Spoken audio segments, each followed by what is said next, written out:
As you know, the Velangiri peak is known as Kailash of the south because it has similar qualities, but not of the same magnitude.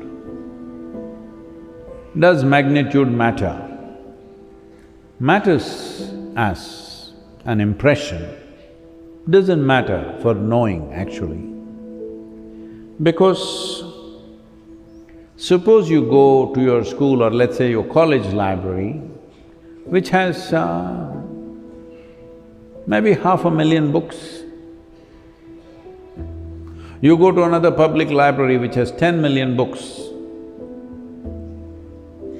Whether you go to 500,000 or to 10 million, you are only probably going to read 10, 50 or maximum 100 books. You are not going to read 500,000 books or 10 million books. So, it is only the quality of selection. And if you go to a library with 10 million books, unless there is a very good librarian there, you can't find anything that you want for nuts. Yes, you cannot, unless it's well catalogued. It is not catalogued like that, it's like the matted hair. That's how it is described and that's how it is. It is like the matted hair of Adiyogi. If he does this, whole cataloguing gets disturbed. So you will have to find it. Not that you cannot, but it takes a certain amount of… It takes a certain amount of education to go through the library successfully. Yes, otherwise you'll go stare at all the books. There are all kinds of stuff which are irrelevant to you. So, in that sense, Jnanalinga is an effective library.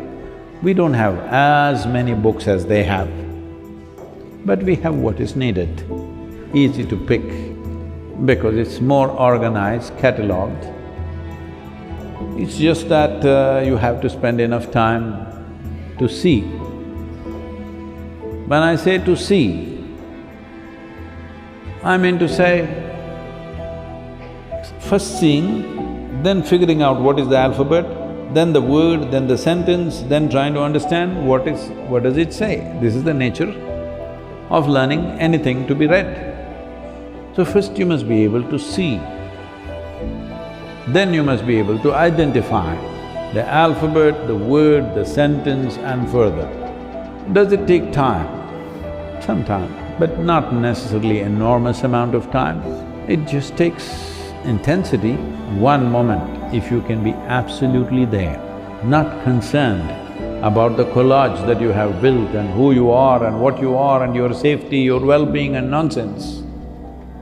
If you can just keep down your sense of self-preservation, the instinct of self-preservation, you can just lay it out. This is why when you're entering Dhyanalinga, there is a yogi on the floor to indicate this is where you must leave yourself and go.